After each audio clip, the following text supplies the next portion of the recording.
नमस्कार बच्चों, A for education channel में एक बार फिर से आपका स्वागत है। हम कुछ सॉल्व क्वेश्चन पेपर कर चुके हैं। सॉल्व क्वेश्चन पेपर नहीं, सॉल्व क्वेश्चंस कर चुके हैं क्वेश्चन पेपर के, जो कि बहुत इजी ट्रिक्स पर बेस्ड थे इधर, या बहुत इजी कैलकुलेशन पर बेस्ड थे। इसी सीरीज़ में कुछ और क्वेश्चन आज हम करेंगे। और मैंने बस आपसे एक चीज़ बोला है कि आप मेरे साथ बने रहिए, सिस्टम का हिस्सा बनिए, प्रोसेस के अंदर जुड़े रहिए, तो आपकी जो डिफ़िकल्टीज़ हैं हम उनको भी दूर करते चलेंगे। और आपको धीरे धीरे जब आप सॉल्व करेंगे तो आपको लगेगा कि सीबीएसई बोर्ड का पेपर भी उतना टफ नहीं आता है, ईजी आता है, क्वेश्चन बहुत ईजी होते हैं। और जो हम डर के बैठे रहते हैं कि पता नहीं इस बार नंबर कैसे आएंगे, क्या होगा क्या नहीं होगा, तो हम उस चीज़ से उभर पाएंगे, हम एक कॉन्फिडेंस बिल्डअप कर पाएंगे। ठीक है, तो इसी सीरीज़ में एक अगला क्वेश्चन करते हैं हम लोग। देखिए क्या दिया है इसके अंदर, एक फिगर दिया है हमारे को, और इसके अंदर हमारे को डी सी की वैल्यू फाइंड आउट करनी है। डी सी, ठीक है, डी सी ये लेंथ हो गई, डी से लेकर सी तक की, डी से सी तक की जो लेंथ है इसकी वैल्यू फाइंड आउट करनी है। हमारे को फिगर दिया हुआ है। ठीक है, अब ये क्वेश्चन आपका किस पे बेस्ड है? ये आपका ट्रिग्नोमेट्री पे बेस है। ये चैप्टर 9 में आपका है, चैप्टर 9 पे बेस्ड है, हाइट एंड डिस्टेंस का क्वेश्चन। ठीक है, चलो सॉल्व करते हैं इसको। कैसे करेंगे? देखो ये फिगर बनी थी हमारी। ठीक है, इसके अंदर सबसे पहले हम ये वाला ट्राइंगल लेंगे आपका बी डी ए। हमने कौन सा ट्राइंगल लिया? बी डी ए, ये ट्राइंगल लिया। ये 90 डिग्री का आपका ट्राइंगल है। ठीक है, इस ट्राइंगल के अंदर हम लोग लगाएंगे आपकी क्या, देखिए क्या अगर हमने ट्राइंगल बी डी ए, हमारे को यहाँ पे ये एंगल दिखाई दे रहा है हमारे को। एंगल क्या है हमारा? 45 डिग्री। तो सबसे पहले हम निकालेंगे B D height. B D height निकालने के लिए देखो, ये हमारा हो गया परपेंडिकुलर, और ये हमारा हो गया बेस नीचे, ये हमारा हो गया बेस। तो परपेंडिकुलर और बेस के अंदर क्या रिलेशन होता है? देखो यहाँ पर एक दिया हुआ रिलेशन, परपेंडिकुलर और बेस के अंदर रिलेशन हमारा रहता है, क्या रहता है? Tan theta. तो हम लगाएंगे वैल्यू, जो भी एंगल की वैल्यू दे रखी है वो है, वैल्यू लिखते हैं हम। तो हमने क्या लिखा? 1045, 1045 is equal to B D upon में ए डी। ठीक है, ये हमारा बी डी था, बी डी अपॉन में ए डी। हमने लिखा 1045 equal to B D upon में ए डी। अब आपको पता है, बस वैल्यू पुट कीजिए आप। 1045 की वैल्यू आपको, टेबल आपको अब तक याद हो ही गई होगी। ठीक है, तो 1045 की वैल्यू होती है 1, और बी डी हमको निकालना है, ए डी की वैल्यू 6 दी है। तो क्या करेंगे? खाली क्रॉस मल्टीप्लाई होगा यहाँ पे, 1 इंटू 6 इज 6। तो हमारा आंसर हो गया 6। बी डी की वैल्यू हमारी आ गई 6। यहाँ पे हमारी देखो बी डी की वैल्यू कितनी आ गई? 6 आ गई। जैसे ही बी डी की वैल्यू 6 आई, अब हम क्या लेंगे? हमको निकालना था डी सी। देखो ये वैल्यू हमारे पे आ गई है, ये हमें निकालना है। दोबारा सेम रिलेशन, ये हमारा था परपेंडिकुलर, देखिए क्या था, ये हमारा था परपेंडिकुलर। ठीक है, ये हमारा है परपेंडिकुलर, और ये है हमारा बेस। तो परपेंडिकुलर और बेस के बीच में अभी मैंने आपको रिलेशन बताया था, क्या था? टेन थीटा का। तो हम इस वाले ट्राइंगल को लेंगे B D C. B D C में एंगल कितना दिया हमारे को? 30 डिग्री। तो हम लगाएंगे 1030, बस हमको और कुछ नहीं करना है। 1030 equal to B D upon में डी सी। हमने निकाला 1030 equal to B D upon में डी सी। 1030 की वैल्यू हमारी क्या होती है? 1/√3, और अभी बी डी की हमने वैल्यू निकाली थी, दैट इज 6। तो क्या करना है इसके अंदर? Cross multiply. आपका डी सी जो है यहाँ से इधर ऊपर जाएगा, और ये √3 आपका इधर आ जाएगा। तो आपका क्या आ जाएगा? D C equal to 6 into √3। ठीक है, तो क्या हो गया? 6 इंटू √3, दैट इज 6√3। बस इतना इजी क्वेश्चन है, आराम से निकल जाएगा आपका। ठीक है, आपको टेबल याद करना है, मैं आपको पहले भी बोल चुका हूँ। वीडियो ऑलरेडी प्लेलिस्ट में आपको मिल जाएगी, वीडियो देख लीजिए। बहुत इजी स्टेप है वीडियो को याद करने के लिए। मतलब आपकी जितनी ट्रिग्नोमेट्रिक वैल्यूज हैं बहुत इजीली आप याद कर सकते हैं। बहुत इजी टेबल रहता है याद करना। एक बार याद होगा तो उसके ऊपर बेस्ड बहुत सारे क्वेश्चन होते हैं, आप उसे सॉल्व कर सकेंगे। ठीक है, नेक्स्ट क्वेश्चन देखते हैं। क्वेश्चन नंबर 16 क्या दिया इन्होंने? A month is selected at random in a year. एक महीना सिलेक्ट किया गया है रैंडमली एक साल में, मतलब एक वर्ष के अंदर एक महीना चुना गया है। एक वर्ष मतलब कि जिसके अंदर 365 दिन होते हैं, बट हमें दिनों से मतलब नहीं है, हमको देखना एक वर्ष में एक महीना चुना गया, इसके अंदर 31 दिन होने की प्रायिकता बतानी है, प्रोबेबिलिटी बतानी है। What will be the probability that it will contain 31 days. अब इसके लिए आपको याद रखना पड़ेगा कि भाई 31 दिन किस किस महीने में होते हैं।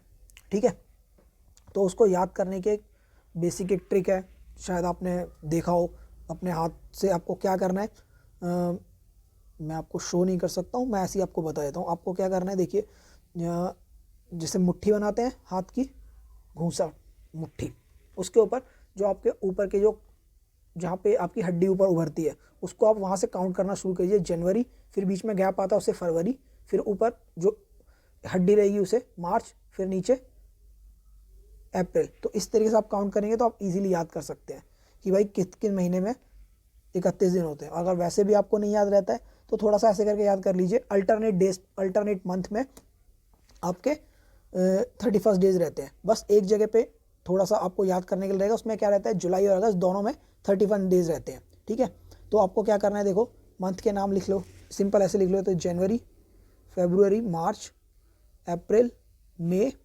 जून, जुलाई, ठीक है, फिर अगस्त, सितंबर, अक्टूबर, नवंबर और दिसंबर। ठीक है, अब इसमें से अल्टरनेट को अल्टरनेट को देखते चलना, हर किसी के अंदर क्या होते हैं, 31 डेज होते हैं। तो क्या होंगे, सबसे पहले किस में होंगे, जनवरी में होंगे। ठीक है, सॉरी ये दिसंबर, नवंबर दिसंबर था ना, तो सबसे पहले किस में होंगे, जनवरी में होंगे, एक काट दो। फिर फरवरी छोड़ के मार्च में होंगे, इसको काट दो, दो। फिर अप्रैल छोड़ के मई में होंगे, जून छोड़ के जुलाई में होंगे। इसके बाद अगस्त से स्टार्ट करना है, जुलाई और अगस्त में दोनों में 31 दिन होते हैं, अगस्त में होंगे, सितंबर छोड़ के अक्टूबर में होंगे और फिर दिसंबर में होंगे। अब गिन लीजिए कितने हो गए, तो कितने हो गए ये, 1 2 3 4 5 6 7, तो 7 हो गए। बस यही करना है आपको।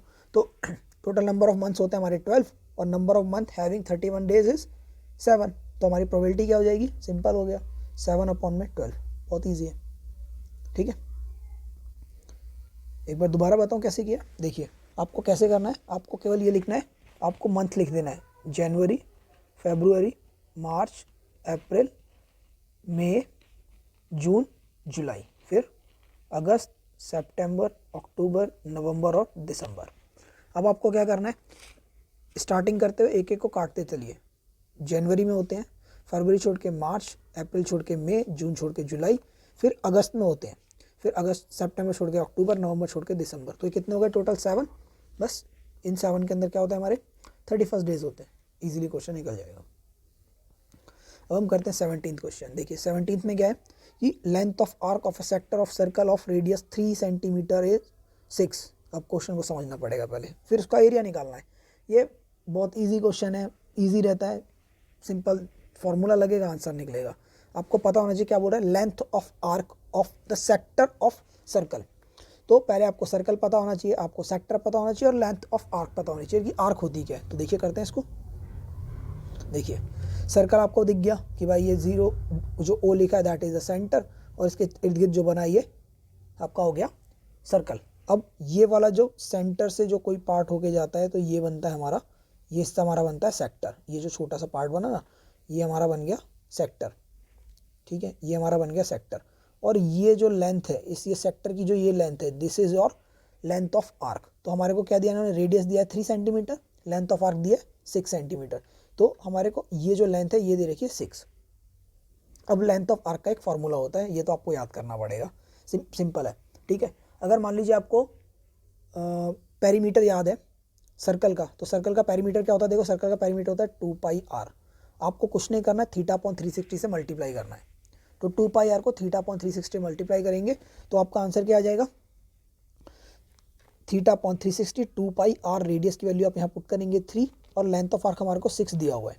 ठीक है, आपने ये पुट किया, अब केवल वैल्यू पुट करना और आंसर निकालना है। ठीक है, हमने क्या किया, सारी वैल्यूज़ जो नीचे थी उसको उधर ले गए, हम क्रॉस मल्टीप्लाई किया हमने 360 जो यहाँ पे था इसको यहाँ ले गए हम।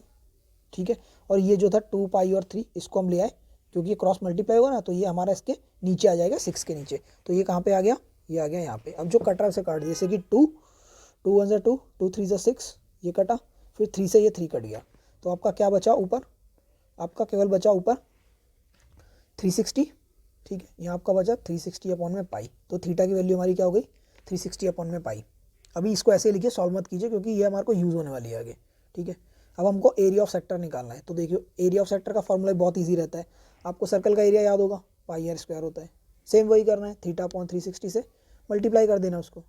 अब देखो थीटा की वैल्यू क्या थी, 360/π। तो यहाँ हमने रखा 360/π, और ये 360 ऑलरेडी यहाँ पे था तो इस 360 को यहाँ लिख दिया और πr² को यहाँ का यहाँ लिख दिया। ठीक है, देखो क्या किया, थीटा की वैल्यू हमने रखी 360/π, 360/π हमने ये वैल्यू रखी, और ये पाई आर स्क्वायर जो था ये ऐसे एज इट इज़ आ गया और ये 360 यहाँ पे नीचे आ गया। अब जो कट रहा है काट दीजिए, जैसे कि 360 से 360 कैंसिल हो गया, पाई से पाई कैंसिल हो गया, तो हमारा एरिया ऑफ सेक्टर क्या रह गया, आर स्क्वायर यानी कि रेडियस कितना था 3 का स्क्वायर इज 9। ईजी, ठीक है। एक बार दोबारा से देख लीजिए, हाँ ये दो फॉर्मूले याद कर लीजिएगा। देखिए एरिया ऑफ सर्कल होता है पाई आर स्क्वायर, तो हम कर देंगे theta by 360 pi r square, वो हो जाएगा हमारा एरिया ऑफ सेक्टर, ठीक है। इसी तरीके से हमारा पेरीमीटर होता है सर्कल का 2 पाई आर, उसको थीटा बाय 360 से मल्टीप्लाई करो तो हमारी लेंथ ऑफ आर्क आ जाएगी, ठीक है। फॉर्मूला याद नहीं करना है, बेसिक फॉर्मूले जो 7th 8th में किए थे उनके बेसिस पे आपका आंसर हो जाएगा, ठीक है। अब करते हैं नेक्स्ट क्वेश्चन। इसमें क्या है, ये आपका प्रोबेबिलिटी का क्वेश्चन है, यानी कि प्रायिकता का। इसमें क्या दिया है कि एक बैग है, 4 ब्लैक बॉल है, 5 येलो बॉल है और 6 वाइट बॉल है। उनको निकाला गया है यद इच्छा, यानी कि रैंडमली निकाला, आपको नहीं पता, आपकी मान लीजिए आपकी आंखों में पट्टी बंदी, आपने हाथ डाला और बैग में से बॉल निकाल ली। अब आपको बताना है प्रोबेबिलिटी कि वो बॉल वाइट नहीं होनी चाहिए। भाई इसमें वाइट भी है, ब्लैक भी है, येलो भी है, जो आपने बॉल निकाली वो वाइट नहीं होनी चाहिए। तो करना कैसे होता है, देखो सिंपल तरीका होता है, हम क्या करते हैं, सब बॉल जितना भी दिया उसके सब बॉल को ऐड कर लो और जो वाइट बॉल नहीं है उसमें उसको ऊपर रखो और टोटल से डिवाइड कर दो, ठीक है। चलो बताते हैं कैसे किया। देखो क्या किया, हमारे को नंबर ऑफ ब्लैक बॉल दे रखी है इसके अंदर 4, नंबर ऑफ येलो बॉल दिए 5 और वाइट बॉल दिए 6, तो टोटल कितनी हो गई 4 + 5 + 6 इज 15, ठीक है। 15 बॉल हो गई। अब प्रोबेबिलिटी हमें निकालनी है नॉट वाइट, क्या वाइट नहीं होनी चाहिए, नॉट, इस चीज़ का ध्यान रखना, नॉट दिया या नॉट नहीं दिया हुआ है। अगर नॉट दिया तो हम क्या करेंगे, तो हम इसको कैसे निकालेंगे, देखो number of white non white ball ऊपर रखेंगे, ठीक है, और नंबर ऑफ टोटल बॉल नीचे रखेंगे। तो नंबर ऑफ नॉन वाइट कितनी थी, देखो नंबर ऑफ नॉन वाइट यानी कि ब्लैक यानी कि 4 और येलो यानी कि 5, 4 + 5, तो हमने यहाँ पे क्या किया 4 + 5 को ऊपर रखा और टोटल बॉल थी हमारी 15, तो आंसर हो गया हमारा 9/15, ठीक है। मगर अब इसमें एक चीज़ देखना होता है, अगर आपका कुछ कटा है तो काट सकते हैं आप, जैसे 9 किससे कटा, 3 से हमने काटा, 3 × 9, ठीक है, 3 से इसको काटा, 3 × 9, 3 × 5 = 15, तो हमारा आंसर हो गया 3/5, ठीक है। तो देखिए आपके कुछ क्वेश्चंस जो है पेपर में बहुत इजी आते हैं, ठीक है। देख लीजिए एक बार दोबारा इस क्वेश्चन को, कुछ क्वेश्चन आपके पेपर में बहुत इजी आते हैं, बट आपको कुछ फार्मूला याद करना तो बहुत ज़रूरी है। मैंने कुछ पहले भी शायद आपको बोला था कि भाई देखो रट्टे तो थोड़े मारने पड़ेंगे मैथ्स में भी, कुछ फार्मूले के रट्टे तो बहुत ज़रूरी है, रट्टा भी नहीं कहेंगे, उसे समझ के भी आप याद कर सकते हैं।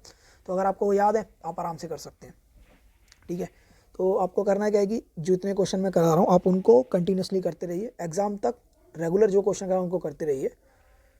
तो एग्ज़ाम के टाइम पे आपको, जब आप एग्ज़ाम देंगे तो आपको एग्ज़ाम एकदम फेमिलियर लगेगा, जैसा आप पेपर में करते हैं बिल्कुल ऐसा ही आपको फील आएगा, ठीक है। तो आज के लिए बस अभी इतना ही, फिर हम नई वीडियो में फिर से मिलेंगे, कुछ और क्वेश्चन करेंगे और आपको लगेगा कि ये क्वेश्चन तो बहुत ईजी है, ठीक है। तो A फॉर एजुकेशन चैनल में जुड़ने के लिए बहुत बहुत धन्यवाद।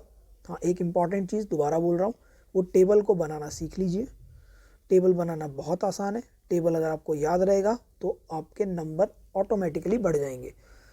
ट्रिग्नोमेट्री बहुत इजी चैप्टर है, चैप्टर 8 चैप्टर 9 दोनों चैप्टर बहुत इजी हैं, उनको याद करना बहुत आसान है, उनको समझना बहुत आसान है, सिंपल उसके अंदर मैथ की कैलकुलेशन है, प्लस माइनस डिवाइड और मल्टीप्लाई, और कुछ नहीं है।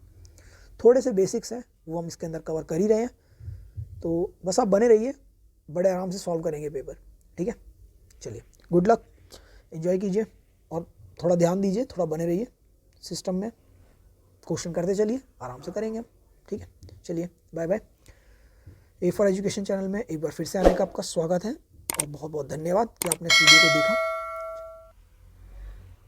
Bye bye.